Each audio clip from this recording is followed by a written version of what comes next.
선지서가 전하는 공통적인 메시지는 회개하고 돌아오라는 말씀입니다. 이스라엘 백성들이 시내산에서 맺은 언약을 지키지 않았기 때문에 하나님께서 선지자들을 보내셔서 심판을 예고하면서 회개하라는 말씀을 전한 것입니다. 그러나 하나님께서 수많은 선지자들을 보내셔서 경고했지만 이스라엘은 결코 돌아오지 아니했습니다. 전적으로 타락하고 부패한 인간들은 하나님의 율법을 지킬 능력도 없고 스스로 하나님께로 돌아올 능력도 없는 존재라는 것을 깨닫게 되었습니다. 구약의 역사는 결국 하나님의 은혜가 왜 필요한지를 깨닫게 하려는 역사임을 알게 된 것입니다. 주전 8세기에 여로보암 2세가 다스렸던 시대에 아모스, 호세아, 요나가 부름을 받아서 하나님의 말씀을 대언했습니다. 아모스는 너희는 여호와를 찾으라. 그리하면 살리라. 그렇지 않으면 그가 불같이 요셉의 집에 임하여 멸하시리라 하는 말씀으로 공의와 정의가 땅에 떨어진 공동체를 향해서 회개의 메시지를 전했습니다. 호세아는 바람난 아내 고멜을 값을 지불하고 다시 찾아오라는 고통스러운 선자의 삶을 경험하게 하시면서까지 자기 백성이 돌아오기를 바라는 회개의 메시지를 전해준 것입니다. 요나서는 표면적으로 보면 니느웨 민족에 대한 선교적 사명이라 말할 수 있지만 요나서의 첫 번째 독자가 누구였는지를 생각하면 요나서의 기록 목적을 살필 수가 있습니다. 요나서 메시지의 핵심도 회개입니다. 대부분 선지서는 선지자의 메시지에 관한 말씀이라면 요나서는 선지자에 대한 이야기 형식으로 구성이 되어 있습니다.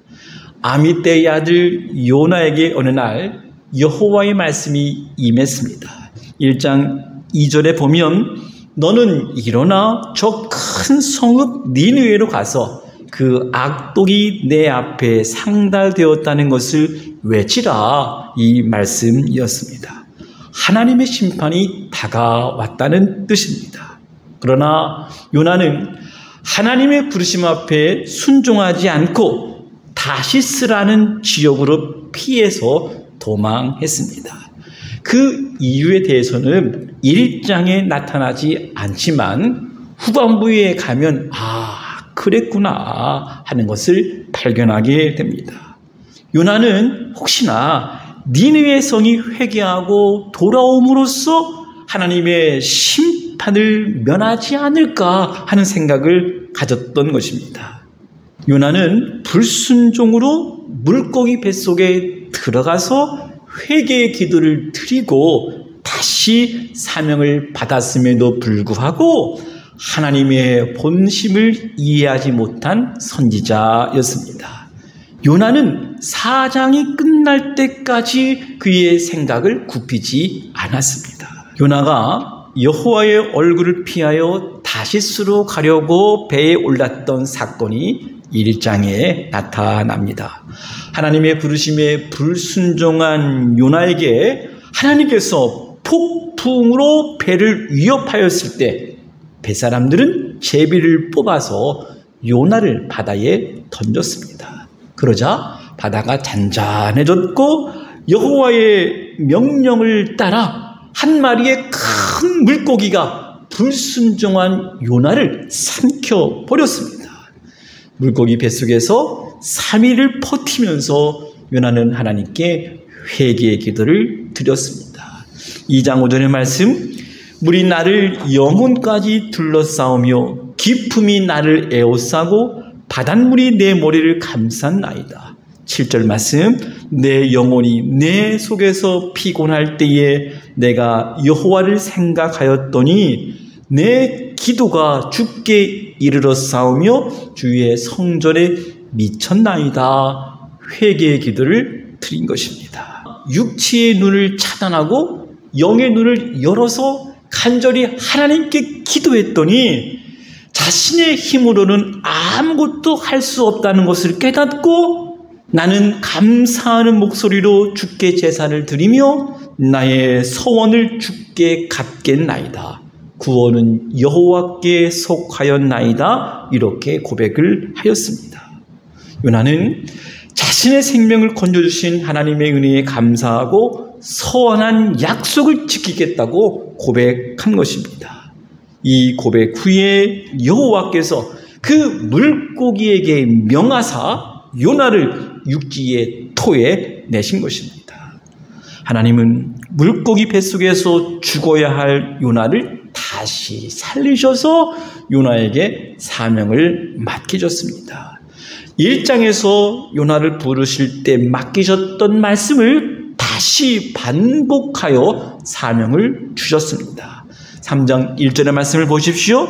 여호와의 말씀이 두 번째로 요나에게 임하니라. 이르시되 일어나 저 큰 성읍 니느웨로 가서 내가 내게 명한 바를 그들에게 선포하라 하신지라. 요나는 하나님의 부르심 앞에 순종할 수밖에 없었습니다. 그런데 이어지는 말씀을 보면 요나가 전심을 다해서 하나님이 맡겨주신 말씀을 전하지 않았던 것 같습니다. 사흘 동안 열심히 다녀도 돌지 못할 큰 성읍을 하루 동안 억지로 다니면서 외치게 되었습니다. 요나가 외친 회개의 메시지는 40일이 지나면 니느웨가 무너지리라는 말씀이었습니다. 니느웨 도성의 죄악이 무엇인지 지적하지도 않았고 왜 무너져야 하는지 그 이유도 밝히지 않았습니다. 회개하면 여호와께서 구원해 주실 것이라는 말씀도 하지 않았습니다. 요나가 니느웨로 오긴 했지만 말씀을 선포하고 싶은 마음이 전혀 없었다는 의미입니다. 그런데 어떤 일이 일어났습니까? 하나님의 말씀이 간접적으로 전달되었음에도 불구하고 온 니느웨의 백성들이 회개하는 놀라운 역사가 일어난 것입니다. 3장 5절 말씀으로 확인해 보십시오. 니느웨 사람들이 하나님을 믿고 금식을 선포하고 높고 낮은 자를 막론하고 굵은 베옷을 입은지라. 그 일이 니느웨 왕에게 들림에 왕이 보좌에서 일어나 왕복을 벗고 굵은 베옷을 입고 제 위에 앉으니라. 여러분 보십시오. 니느웨 사람들이 악한 길에서 돌아섰기에 하나님께서 니느웨에게 내리려고 했던 재앙을 내리지 않게 되었던 것입니다. 3장 10절 말씀, 하나님이 그들이 행한 것 곧 그 악한 길에서 돌이켜 떠난 것을 보시고 하나님이 뜻을 돌이키사 그들에게 내리리라고 말씀하신 재앙을 내리지 아니하시니라 말씀을 하셨습니다. 여러분 생각해 보세요. 하나님의 말씀을 전한 선지자로서 이러한 회개의 역사가 나타나서 재앙을 하나님께서 내리지 않았다고 한다면 당연히 기뻐해야만 했습니다. 그런데 요나는 매우 싫어하고 성을 냈다고 하였습니다. 그 이유가 무엇이었을까요? 요나 시대의 유대인들은 하나님께서 유대인들에게만 은총과 구원을 내려주신다고 생각을 했던 것입니다. 이방인들은 모두 심판의 대상이었습니다. 유대 사람들에게 니느웨는 없어졌으면 하는 도성입니다. 즉 원수의 도성입니다. 그런데 갑자기 하나님으로부터 구원받은 백성이 되었으니 요나는 도저히 하나님이 이해가 안 되었던 것입니다. 요나는 니느웨 백성까지 회개시켜서 구원하시고자 하시는 하나님의 성품에 대해서 비아냥거린 것입니다. 4장 2절의 말씀, 여호와께 기도하여 이르시되 여호와여 내가 고국에 있을 때에 이러하겠다고 말씀하지 아니하였나이까? 그러므로 내가 빨리 다시스로 도망하였사오니 주께서는 은혜로우시며 자비로우시며 노하기를 더디하시며 인애가 크시사 뜻을 돌이켜 재앙을 내리지 아니하시는 하나님이신 줄을 내가 알았음이니이다. 여러분, 어떤 뉘앙스로 들리십니까? 니느웨의 사람들이 구원받은 것을 기분 나쁘게 여겨서 나 차라리 죽는 게 낫겠습니다 하면서 하나님께 대들었습니다. 4장 3절의 말씀을 보십시오. 여호와여 원하건대 이제 내 생명을 거두가소서. 사는 것보다 죽은 것이 내게 나음이니이다 하니, 유다 민족을 괴롭힌 아수르 니느웨의 백성은 구원받을 자격이 없다는 것입니다. 민족주의자였던 요나의 입장에서 이스라엘 백성들을 위협하고 괴롭히는 아수르를 용서하시는 하나님이 도저히 이해가 안 되었던 것입니다. 아수르는 무자비하고 잔인한 야만적인 민족이었습니다. 그런데 이러한 니느웨를 하나님이 구원하신다고요? 그래서 요나는 1인 시위를 벌였습니다. 4장 5절에 보면 요나가 성읍에서 나가서 그 성읍 동쪽에 앉아 거기서 자기를 위하여 초막을 짓고 그 성읍에 무슨 일이 일어나는 것을 보려고 그 그늘 아래에 앉았더라. 요나는 40일이 지나면 정말 이 성읍이 망할는지 망하지 않을는지 두 눈으로 지켜보겠다는 각오로 그늘 아래에 앉았던 것입니다. 그런데 하나님은 시위하고 있는 요나를 불쌍히 여기시고 박농풀을 준비하셔서 해를 가리워 주셨습니다. 요나는 기뻐했습니다. 그런데 벌레가 박농풀을 먹게 해서 박농풀이 시들게 되었습니다. 다음 날 하나님이 뜨거운 동풍을 예비하셨고 해가 요나의 머리에 쪼이게 해서 요나가 혼미해서 스스로 죽기를 구하고 있습니다. 요나의 고질병처럼 여겨지는 하나님께 또 화를 냅니다.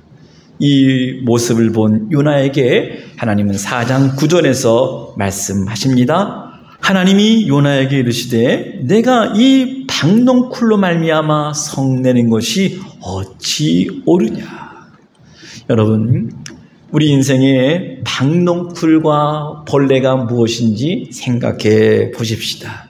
하나님이 내 인생 가운데 정말 약속을 지키시는지 한번 지켜보자는 식으로 홀로 하나님께 고집 부리고 있을 때 하나님께서 박농쿨도 주시고 갑자기 벌레가 박농쿨을 갉아 먹었을 때 하나님께 성을 내면서 나 죽겠습니다 하고 하나님께 협박하지는 않았는지 곰곰이 생각해 보십시다.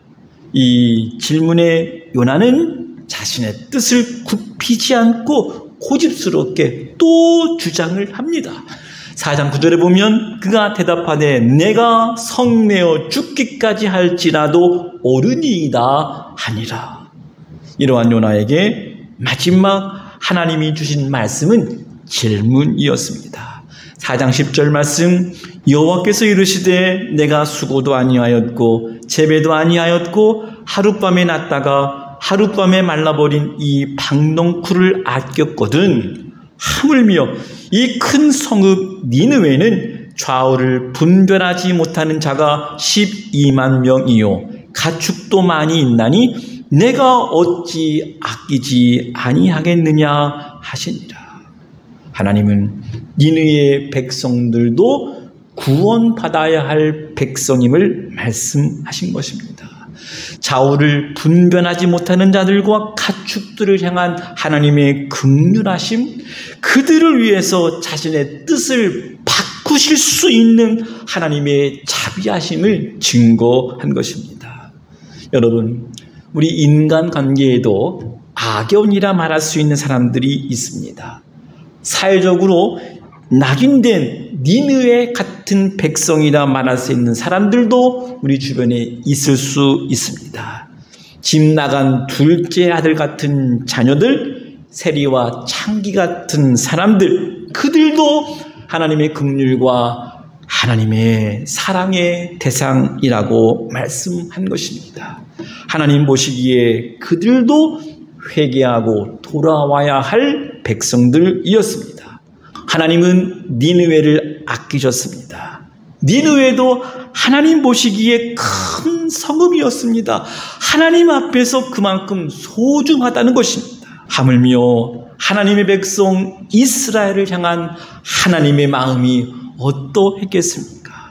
그러기에 요나서는 내가 어찌 아끼지 아니하겠느냐는 말씀으로 끝맺고 있습니다. 그러나 하나님이 선택하신 백성들은 어떻게 되었습니까? 이스라엘은 니느웨의 표적을 보고도 끝내 회개하지 않다가 멸망을 당했습니다. 여러분, 요나서는 니느웨 백성들을 위해서 주신 책이 아닙니다. 우선적으로 하나님께서 선택한 자기 백성 이스라엘을 향한 메시지입니다. 이방 사람들인 니느웨 백성들도 회개하고 돌아왔는데 너희들도 이제라도 회개하고 돌아오라는 메시지입니다.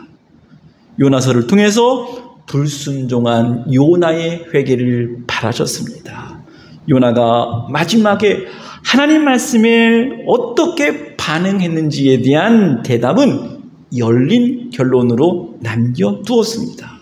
바로 요나서를 읽는 독자들이 대답을 해야 할 것입니다. 훗날 요나와 같은 생각으로 이방인의 구원을 싫어하고 하나님의 뜻을 알지 못했던 사람들이 있었습니다. 예수님께 표적을 구하자 요나보다 더 큰 이해, 십자가와 부활의 표적을 보고도 믿지 않는 자들을 향해서 회개의 말씀을 전해주신 것입니다. 누가복음 11장 32절의 말씀에 보면 심판 때에 니느웨 사람들이 일어나 이 세대 사람을 정죄하리니 이는 그들이 요나의 전도를 듣고 회개하였음이거니와 요나보다 더 큰 이가 여기에 있느니라. 하나님의 말씀을 듣고도 회개하지 않는다면 심판 때에 니느웨 사람들이 일어나 정죄하게 될 것이라고 말씀을 한 것입니다. 요나 같은 생각 속에 묶여있는 자들을 향한 메시지입니다. 구원은 하나님께 속해 있는 것입니다.